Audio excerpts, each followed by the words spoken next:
नमस्कार, स्वागत है आप सभी का न्यूज़ ब्रॉडकास्ट 24 में। प्रदेश सरकार द्वारा अग्निवीरों को गारंटेड नौकरी का ऐलान बहुत ही बेहतरीन कदम है, ये कहना है भाजपा के प्रदेश अध्यक्ष ओम प्रकाश धनखड़ का। हरियाणा के मुख्यमंत्री मनोहर लाल खट्टर के बयान। अग्निपथ के अग्निवीरों को 4 साल बाद प्रदेश सरकार में गारंटेड नौकरी पर ओम प्रकाश धनखड़ ने कहा कि सरकार के इस कदम से युवाओं का 4 वर्ष बाद भी भविष्य सुरक्षित हो गया है। मोदी सरकार की अग्निपथ योजना के तहत देश भर के कई राज्यों में इसका उग्र विरोध चल रहा है, जिसके चलते हरियाणा सरकार ने अग्निवीरों को 4 साल बाद भी नौकरी दिलाने की गारंटी ली है। वहीं 23 जून यानी कि श्यामा प्रसाद मुखर्जी के बलिदान दिवस पर पूरे देश में मुखर्जी का बलिदान दिवस हर बूथ पर मनाया जाएगा। सबसे पहले तो जिस तरह से अग्निपथ को लेकर के लगातार आज भी देश में कुछ राज्यों में विरोध जरूर हो रहा था, और अब एक सरकार की तरफ से, हरियाणा की तरफ से एक फैसला लिया गया है, गारंटेड नौकरी की बात की जा रही है 4 वर्ष के बाद इन युवाओं को। इसको लेकर आप क्या कहेंगे? देखिए, सबसे पहले तो मैं अंतर्राष्ट्रीय योग दिवस की बधाई सबको देता हूं, और आज हरियाणा भर में योग दिवस मना है और भारतीय जनता पार्टी ने भी लगभग 3000 स्थानों पर जो है योग दिवस के कार्यक्रम किए हैं। हमने हर मंडल पर 10 स्थानों का लक्ष्य जो है वो दिया था। 307 मंडल है। इसके साथ साथ आज के योग दिवस पर ही, जैसे आपने कहा, कि एक शुभ बात हो गई है। हमारे मुख्यमंत्री मनोहर लाल जी ने सुबह सुबह ये अच्छी घोषणा की कि जितने भी अग्निवीर हरियाणा से जाएंगे, 4 साल की नौकरी करके वापस लौटेंगे, तो सबको गारंटी से जो है नौकरी दी जाएगी। ये उन्होंने जॉब गारंटी का आज आश्वासन दिया। मैं इसके लिए हरियाणा सरकार को, हमारे मुख्यमंत्री जी को बधाई देता हूँ। पहला अभिनंदन तो प्रधानमंत्री जी और रक्षा मंत्री जी का है कि जिन्होंने अग्निवीर जैसी स्कीम लेके आए हैं, जिससे बहुत सारे देश मजबूत हुए हैं। इजराइल की मजबूती हमने देखी है, जिसका हर बेटा बेटी फौज में जाता है।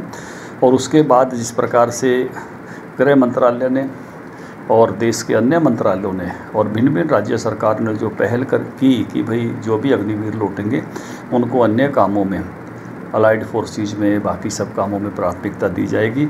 और उन सब से आगे बढ़ते हुए आज हमारे मुख्यमंत्री मनोहर लाल जी ने जो है वो सबके लिए जॉब गारंटी का जो सुबह बात कही है, मैं कहता हूँ कि ये और भी आगे की बात हो गई है। सबका भविष्य एक प्रकार से, जिस पर लोग सवाल उठा रहे थे, वो इसके बाद सुरक्षित हो गया है।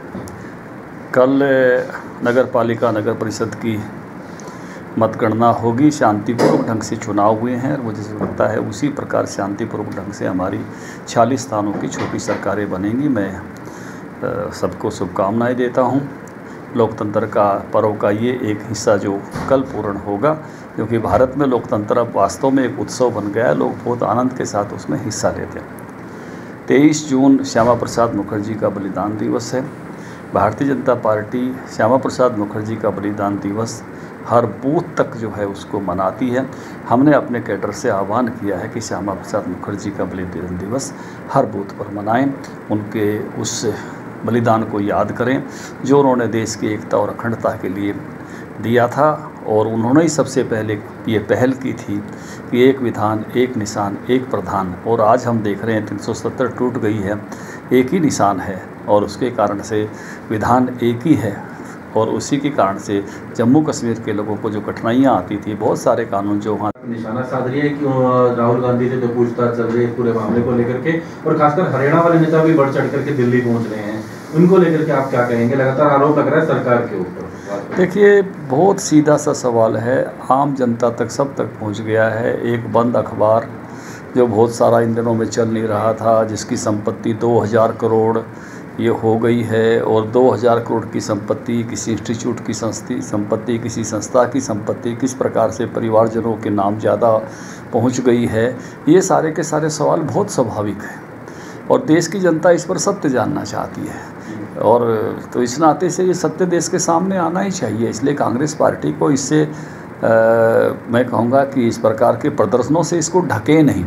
अच्छी बात तो ये हो कि वो संपत्ति फिर से संस्था को दे, जो संस्था की संपत्ति माँ बेटे के नाम हो गई है, और संस्था का मालिकाना उस पर हक हो। सामाजिक संस्थाएं अलग विषय होता है, व्यक्तिगत परिवार की प्रॉपर्टी अलग विषय होती है। तो एक सामाजिक संस्था जिसमें ज़्यादा शेयर सब पार्टी के नाम के थे, वहाँ जानी चाहिए थी। तो ये इस प्रकार का ये बदलाव और इस प्रकार का पूंजी का इकट्ठा होना, ये बड़े स्वाभाविक सवाल हैं, और देश को अब इनका उत्तर चाहिए। देश बहुत जागरूक हो गया है और आम आदमी तक ये सवाल पहुंच गए हैं। इसलिए कांग्रेसी बेशक नौटंकी करते रहें, देश इन सवालों को जानना चाहता है। हालांकि निकट से अगर बात करें, लेकिन इन नतीजों के बाद प्रदेश कांग्रेस को अब आप कहां देखते हैं? उनके लिए किस तरीके का रहा समीकरण, खासकर हम बात करें तो प्रदेश कांग्रेस? देखिए, कांग्रेस इनके परिणामों से तो मुझे लगता नहीं कि कोई इस बात का संबंध रहेगा, क्योंकि कांग्रेस कहीं कहीं थी, कहीं कहीं नहीं थी, कहीं समर्थन कर रहे थे, कहीं नहीं कर रहे थे। लेकिन कांग्रेस कुल मिला के जो राज्यसभा के परिणाम आए, तो इसका साफ साफ मतलब है कांग्रेस एक सुगठित परिवार अब नहीं है, अनुशासन वहाँ नहीं है, वहाँ अब हाईकमान की नहीं चलती है, ये साफ साफ हो गया है। क्योंकि ये सारा का सारा अनुशासन जो है वो इसी पर निर्भर करता है कि उनका नेतृत्व के प्रति श्रद्धा कितनी है, नेतृत्व की कितनी बात मानी जाती है। और देश भर में कांग्रेस कमज़ोर हो रही है, और उस कमज़ोरी को हम सब स्थानों पर देख रहे हैं, केवल यहाँ का नहीं, आज मैं देख रहा हूँ महाराष्ट्र का पूरा विषय चला हुआ है। तो कांग्रेस में ये बहुत लगातार होने लगा है, और कांग्रेस अब एक डूबता हुआ जहाज़ है, इसको लोग समझ रहे हैं, और इसलिए कांग्रेस छोड़कर लोग जो है जा रहे हैं। ये भी हमारे प्रदेश से लेकर बाकी प्रदेशों तक में दिखाई दे रहा है। कांग्रेस को छोड़कर आप कह रहे हैं लोग जा रहे हैं, कई दिनों से अपनी चर्चाएं तो दिखा दी, क्या लगता है आपको समीकरण क्या है? हम बात कर रहे हैं कुलदीप बिश्नोई की, वो जब आएंगे तो आपको बताएंगे। जब वो आकर कहेंगे कि हमको ज्वाइन करना है तो निश्चित रूप से आप लोगों को जानकारी। अभी तो कोई चर्चा किसी नहीं, अभी उन्होंने कोई विधिवत रूप से भारतीय जनता पार्टी के प्रति उनका अपना बयान भी है कि अपने कार्यकर्ताओं से अभी वो बात कर रहे हैं, तो आएंगे तो आपको जानकारी देंगे। इस बात की हमें प्रसन्नता है कि उन्होंने राज्यसभा में अंतरात्मा की आवाज़ पर वोट दिया, और जिससे हमारे एक साथी कार्तिकेय जी को भी विजय मिली, तो इस बात का हमको, इस बात की मैं प्रशंसा करता हूँ। वहीं जब राहुल गांधी के ईडी मामले पर ओम प्रकाश धनखड़ से सवाल किया गया तो उन्होंने कहा कि जिस तरीके से एक बंद अखबार की संपत्ति हजारों करोड़ में पहुंची है और परिवार के नाम हुई, इसका जवाब पूरा देश जानना चाहता है, और कांग्रेस प्रदर्शन करके इस पूरे मामले को ढकने का प्रयास कर रही है। और भाजपा प्रदेश अध्यक्ष ने कांग्रेस पर निशाना साधते हुए कहा कि जिस तरीके से राज्यसभा में परिणाम आए, इससे स्पष्ट है कि कांग्रेस एकजुट नहीं है, और ना तो कांग्रेस में अनुशासन है और ना ही अब कांग्रेस में हाईकमान की कोई सुनता है, जिससे देश भर में कांग्रेस कमजोर हो रही है।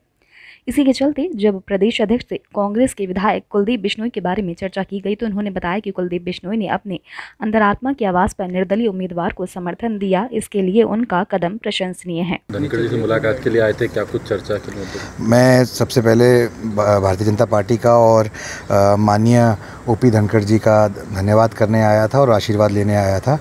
मेरे को चुनाव के बाद मौका मिला पहली बार उनसे मिलने का, और इन सब विषयों पे चर्चा हुई और बहुत बहुत उन्होंने मुबारकबाद दी, बस इतना ही था। तो भाजपा ने जिस तरीके से सहयोग करा उसको लेकर के आपकी पूरी चर्चा रही? जी बिल्कुल, तो मैंने उनका और सारे एमएलएस का धन्यवाद किया उनके माध्यम से भी, और एक शिष्टाचार के नाते औपचारिक मुलाकात दी। आपको बता दें कि आज राज्यसभा सांसद कार्तिकेय शर्मा हरियाणा के भाजपा प्रदेश अध्यक्ष ओपी धनखड़ से अपनी पहली मुलाकात करने उनके गुरुग्राम आवास पर पहुंचे थे, जहां हरियाणा से जुड़े कई राजनीतिक मुद्दों पर भी चर्चा की गई। तो वहीं राज्यसभा सांसद कार्तिकेय शर्मा ने प्रदेश अध्यक्ष को राज्यसभा चुनाव में समर्थन के लिए धन्यवाद भी कहा। अब तक के लिए बस इतना ही। देश दुनिया से जुड़े तमाम अपडेट जानने के लिए हमारे चैनल को आज ही सब्सक्राइब कर ले। इस वीडियो को लाइक एंड शेयर करना बिल्कुल भी ना भूले।